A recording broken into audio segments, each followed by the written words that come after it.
Hello, my name is Tarmac. Welcome to Griffin Knight Epic. It's a title done by Cyber Rhino Studios. They released on the 20th of August for $14 on Steam.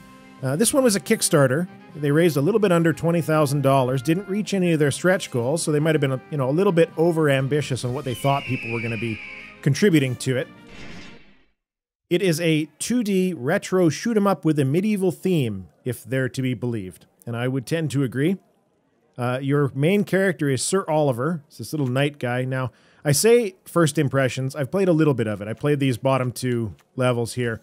But I want to show these ones just because, again, this is what you're going to be starting with. So, Sir Oliver and his adventuring group, they defeated a dragon, and they all got a whole bunch of loot. The weapons that all of his friends took were cursed. The amulet that he took was cursed. And he has to go and he has to basically save all of his friends and, save the land, as you would expect. Anytime you've got a knight, the knight has to be the one that's saving anybody, right? That's just the way it goes. So for combat, you're riding on this little griffin.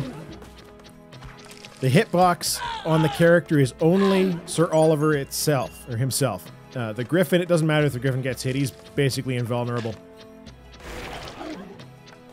So you got your auto shot, just as you would expect.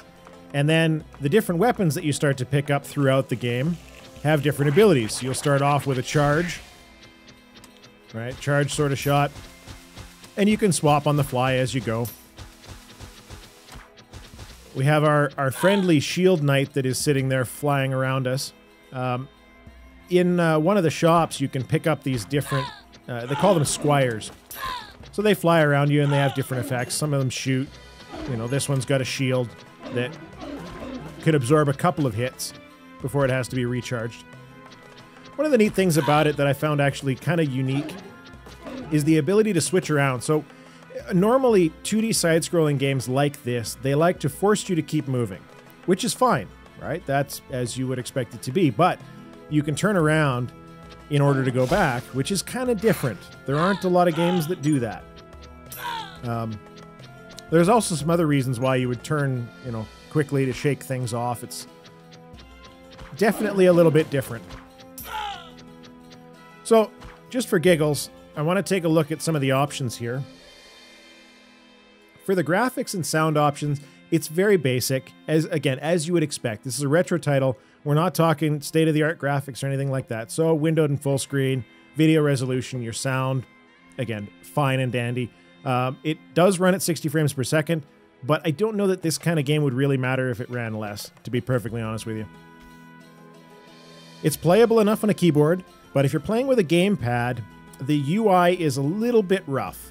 The buttons that they've got here, they're represented by numbers rather than the icons that you would expect them to be represented by on a gamepad. I don't understand why more games don't have some kind of a UI selection where, they know what button it's going to line up with. So let us display the buttons for the DualShock 4 gamepad, because that's what I'm using, for example. I don't have buttons 1, 3, 2, 4, 5, any of that kind of nonsense. The D-pad is represented by 7 minus, 7 plus, 8 plus, 8 minus. Like, what? This doesn't make sense to me. I don't understand why they would go that route. But anyways, such is life.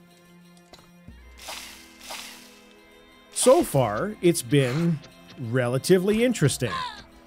The only problem that I've got with it at the moment is that the movement is just so slow. Now, I know I'm not all that far through the game. I get that. And I know that there's a lot of upgrades as you're playing. You'll end up with upgrades to shot speed. There are temporary upgrades you can get as well. But it's the movement that feels, I don't know, slow might not be the right word. Sluggish is really the word that I'm looking for. I'm flying this griffin. Why does the screen need to move this slow? It just, I don't know. When you're playing a game that's a shoot-'em-up of this kind, it just feels like the whole thing should be moving a lot quicker. Just my opinion. I'd like to see, how would it play if they let you increase the total speed of the game by 25%, right? Something like that. I mean, obviously it would be more difficult, and there's nothing wrong with having some difficulty like that. So you notice as you're playing, that these little gems keep dropping. The yellow ones are recharging my little squire dude that I've got there. He's all kinds of fun. Gives me a shield, which obviously I'm doing a very poor job with right now. Come on! Shield Knight, I need you. The green ones are health. Alright, so there we go. So up at the top, he's got a little charge bar as well, and you see that starts to fill up as you pick these little yellow gems up. And when it gets to one, then he's got a full charge that can now actually take a hit.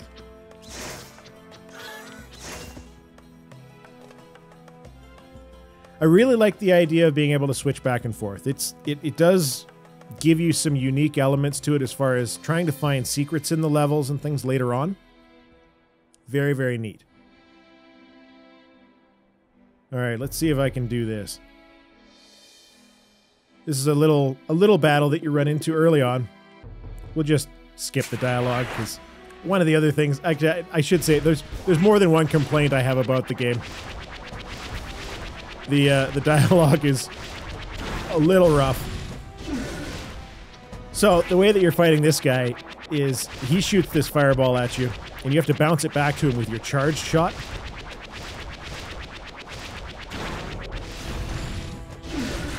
It hits him.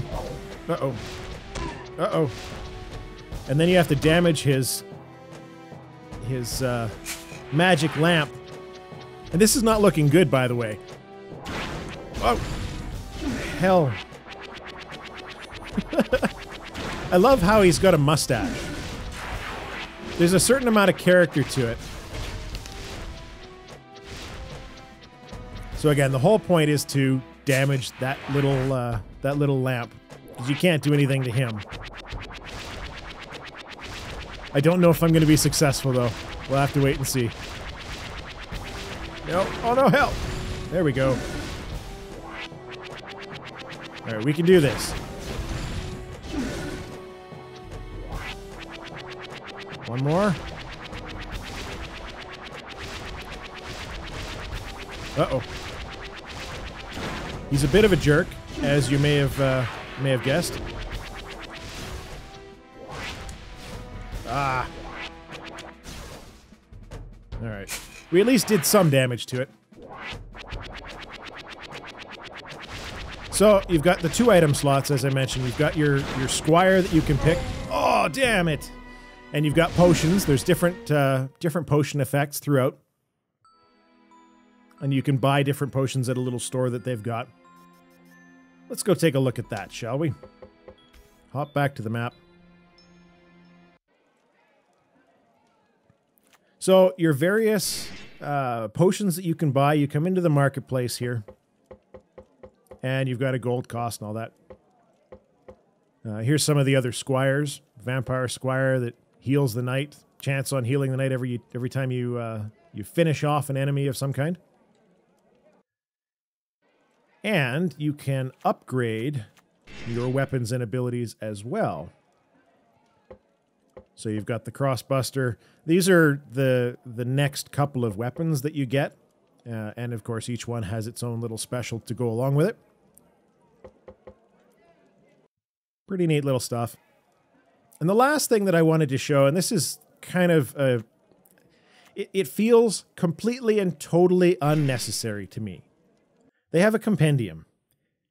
And when I say unnecessary, the game is fine without it. You know, I'm not ready to give it a rating. I haven't finished it yet. But there was no need for this, and it has a huge amount of information in it. So you can go through all of your characters, right? Gives you a little bit of the backstory and information to go along with it. Shows you the enemies that you've killed and how many times you've killed them. Equipment, you know, locations, how many times you've killed something with the particular item, and also the cutscenes. So they've got, you know, some cutscenes throughout, which again, pretty basic stuff, but being able to go back and watch them afterwards, this is good design. The dialogue's rough. The sound is kind of neat. Nothing magical. But other than that, this is the game. This is what it looks like. This is how it plays. Kind of feels a little bit like Ghosts and Goblins to me. You know, it's got that retro feel.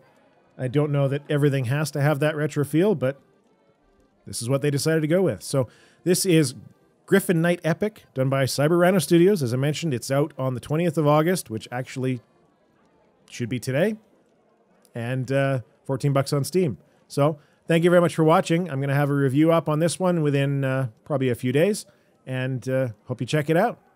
Thanks for watching. My name's Tarmac. Cheers.